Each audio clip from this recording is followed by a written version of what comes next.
ये डरावना वीडियो नेपाल का है। ये इमारत 5 मंजिला है और पानी उससे भी ऊंचा, और जो लोग यहाँ खड़े थे उन्हें 10 सेकंड का भी मौका नहीं मिला।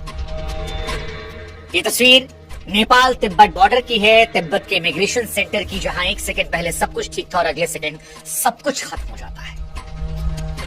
ये तबाही जो आज नेपाल ने झेली, इसे पूरी दुनिया ने आज देखा, और जब देखा तो दुनिया की रूह कांप गई, क्योंकि तिब्बत से निकला सैलाब नेपाल को रौंदता हुआ गुजरा है।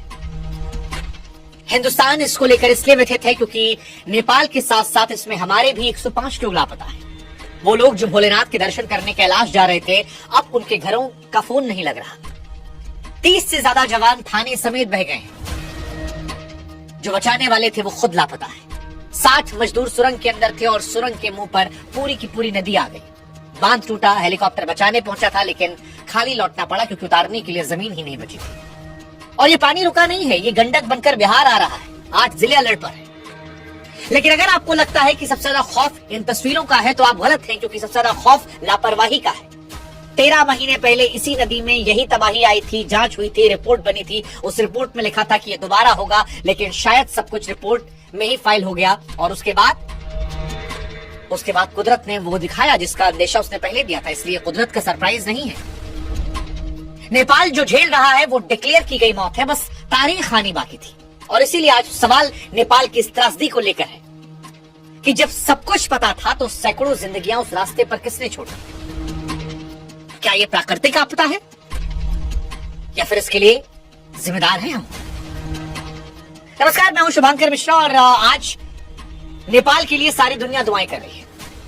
लेकिन दुआओं के साथ साथ आज हम समझेंगे कि ये पानी आया कहां से। 13 महीने पहले जब वार्निंग दी गई थी तो फिर उससे सबक क्यों नहीं लिया गया? 26 अगस्त बुधवार सुबह करीब 8:30 बजे तिब्बत की तरफ से लिंदे नदी में कुछ होता है, गड़गड़ाहट। चश्मदीद बताते हैं कि ऐसी आवाज आई जैसे ज्वालामुखी फटा, और ये नदी नीचे आकर कहलाती है भोटे कोशी। वहां से चली तो सीधे उस दरवाजे पर पहुंची जहां से नेपाल चीन का सारा व्यापार गुजरता है। फिर वहीं पर बॉर्डर पर वो दरवाजा जहां से भोलेनाथ के यात्री तिब्बत में घुसते हैं, कैलाश जाते हैं। यानी उस सुबह मौत ने वो दरवाजा चुना जहां सबसे ज्यादा लोग खड़े थे, ट्रक वाले, मजदूर, पुलिस वाले और यात्री।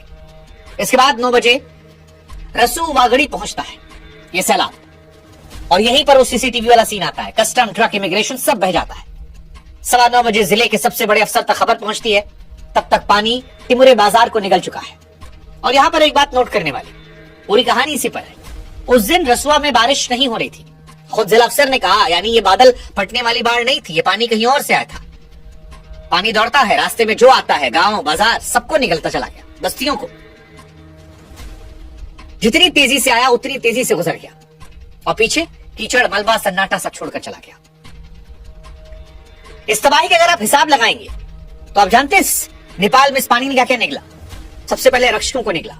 बॉर्डर से लेकर नीचे घाटी तक 3 के 3 पुलिस पोस्ट बह गए। 32 जवान लापता हैं, यानी जिनकी ड्यूटी थी बचाना, उन्हें ढूंढा जा रहा है। दूसरा, सुरंग के 60 लोग।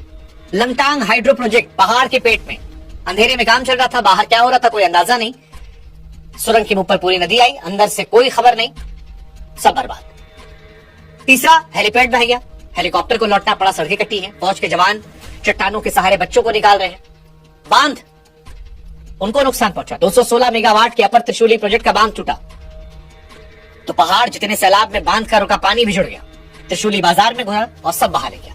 13 पावर प्रोजेक्ट सब ठप में, और इंसान 22 मौत की पुष्टि हुई है। लेकिन ये आंकड़ा छोटा है क्योंकि लगभग 400 से संपर्क टूटा है। 291 विदेशी हैं, 105 भारतीय हैं, 37 एनआरआई हैं। सबसे ज्यादा तो कैलाश रूट पर है। अब एक ऐसी विडंबना है कि शिव के दर पर जाने वाले शिव की झीलों के रास्ते फंसे। हालांकि सभी लापता का मतलब मौत नहीं है। टावर बहे हैं, रास्ते कटे हैं, लोग सुरक्षित मिल भी रहे हैं, आंकड़े हर घंटे बदल रहे हैं, लेकिन डर है। सीमा पार और बुरा हाल है। तिब्बत की वो पोर्ट जहां से कैलाश यात्री एंट्री करते हैं, वहां दर्जनों लोग बहे। हालत ऐसी है कि खुद चाइना के शी जिनपिंग को सर्च का आदेश देना पड़ा। इधर नेपाल के पीएम बालेन शाह ने नदी किनारे लोगों से सतर्क रहने की अपील की है। भारत भी मदद की बात कर रहा है। कहा जा रहा 88 को जिंदा बचाया गया है, 12 हेलीकॉप्टर लगे हैं। लेकिन कहानी खत्म नहीं हुई है। ऊपर पहाड़ों में पानी अभी भी रुका है। प्रशासन ने साफ कहा है कि एक और दीवार कभी भी टूट सकती है। लेकिन अब सवाल यह है कि जब बारिश नहीं हुई तो नेपाल में पहाड़ जितना पानी आया कहां से? और जवाब बड़ा आसान है। हिमालय के ऊपर ग्लेशियर है, बर्फ के पहाड़। धरती गर्म हो रही है, ये पिघल रहे हैं और पिघला पानी कई बार ग्लेशियर के ऊपर ही झील बना लेता है। और इसी झील की दीवार क्या है? चट्टान नहीं, बर्फ का मलबा। एक दिन ये टूटता है और पूरी झील एक झटके में नीचे। विज्ञान इसे ग्लोफ कहता है, देसी भाषा में पहाड़ पर टंगा पानी का बम। काठमांडू यूनिवर्सिटी के वैज्ञानिक कह रहे हैं कि बर्फ का पहाड़ नदी में गिरा, नदी ब्लॉक हुई, पीछे पानी जमा हुआ और वो दीवार फटी। उसी सुबह तिब्बत में 4.4 तीव्रता का भूकंप आया था। अब कोई कह रहा भूकंप नहीं गिरा है, कोई कह रहा झील फटी, सब अलग अलग चला रहे हैं। लेकिन सच ये है कि ये बम इस घाटी में पहले ही फट चुका था। हमें पता था कि यहां ऐसा हो सकता है, तैयारियां नहीं थी। 8 जुलाई 2025 को यही नदी, यही तिब्बत में सैलाब लेकर आई थी। 9 मौत हुई थी, 19 लापता थे। नेपाल चीन को जोड़ने वाला फ्रेंडशिप ब्रिज बह गया था और कैलाश यात्रा का रूट महीनों के लिए टूटा था। तब नेपाल सरकार, अंतर्राष्ट्रीय वैज्ञानिकों की सैटेलाइट रिपोर्ट में साफ साफ लिखा गया था कि फिर हो सकता है। और इसीलिए आज कुछ सवाल हमारे नेपाल सरकार से कि एक सायरन की कीमत कितनी होती है। जुलाई 2025 के बाद ये हिसाब किसी ने क्यों नहीं लगाया? तिब्बत के टिमरे तक पानी को पहुंचने वक्त लगता है। 10 मिनट की वार्निंग सैकड़ों जाने बचा लेती, पर 10 मिनट किसने खाए? सवाल नंबर 2 चीन से भी है। झील तिब्बत में है, मॉनिटरिंग चीन के हाथ में है। जुलाई 2025 के बाद नेपाल के साथ रियल टाइम क्या डेटा शेयरिंग शुरू हुई थी? और अगर हुई थी तो फिर ये दिन क्यों देखना पड़ रहा है? ये सारे सवाल हैं और मान लेते हैं कि हर झील मॉनिटर नहीं कर सकते। कम से कम घाटी में सायरन तो लग सकते थे। उस घाटी में जहां 13 महीने पहले तबाही आई थी। कई तस्वीरें ऐसी हैं जो डराने वाली हैं, जैसे जेसीबी ड्राइवर वाली रही। नहीं पता था, जैसे हमको नहीं पता, सब काम कर रहे थे। और सच यही कि जलजला पूछ कर नहीं आता, कोई अलर्ट नहीं, कोई सावधानी नहीं, कोई मैसेज नहीं, एक आवाज, सब खत्म। ये तस्वीरें परेशान करने वाली हैं। और इस तबाही ने इंसान के भगवान तक को नहीं छोड़ा। ये तबाही का पानी 100 किलोमीटर दौड़कर नारायण घाट तक पहुंचा, जहां भगवान बुद्ध की मूर्ति थी, उनके चरणों तक गया, शांति के प्रतीक तक। कैलाश के पैकेज बनाने वाली ट्रेवल एजेंसियां जो जानती थी इसी रूट पर तबाही आई है, क्या उन्हें यात्रियों को बताया था कि रूट कितना हाई रिस्क है? हाई रिस्क का कागज साइन करवाया था? नहीं। 13 महीने पहले जब हमने बताया, इसी पर ग्लॉफ आया था। तुम्हारा सरकार के लिए भी सवाल है, क्या कैलाश यात्रा के लिए कोई एडवाइजरी थी, कोई रिस्क असेसमेंट? इतने सारे नागरिक पहुंच गए। ये बम सिर्फ नेपाल के ऊपर नहीं टंगे। अभी चमोली में 2021 में 200 से अधिक मौत, सिक्किम में। ये जो बम हम जिनका जिक्र कर रहे हैं, जो डैम बहने की बात कर रहे हैं, ये हमारे यहाँ भी उत्तराखंड, हिमाचल, सिक्किम, सब जगह लटके हैं। सिक्किम के बाद हमारे यहाँ कितनी झीलों पर वार्निंग सिस्टम लगे, कितने प्रोमिसेस पूरे किए गए? ये सारे सवाल बड़े महत्वपूर्ण हैं। तो आसान शब्दों में अगर इस पूरी कहानी को समेटे तो 26 अगस्त की सुबह तिब्बत से आई पानी की दीवार नेपाल का रसुआ निगल लिया। 22 मौतें हुई हैं, सैकड़ों लापता हैं। कुदरत ने किया है सच है, लेकिन यह अधूरा सच है।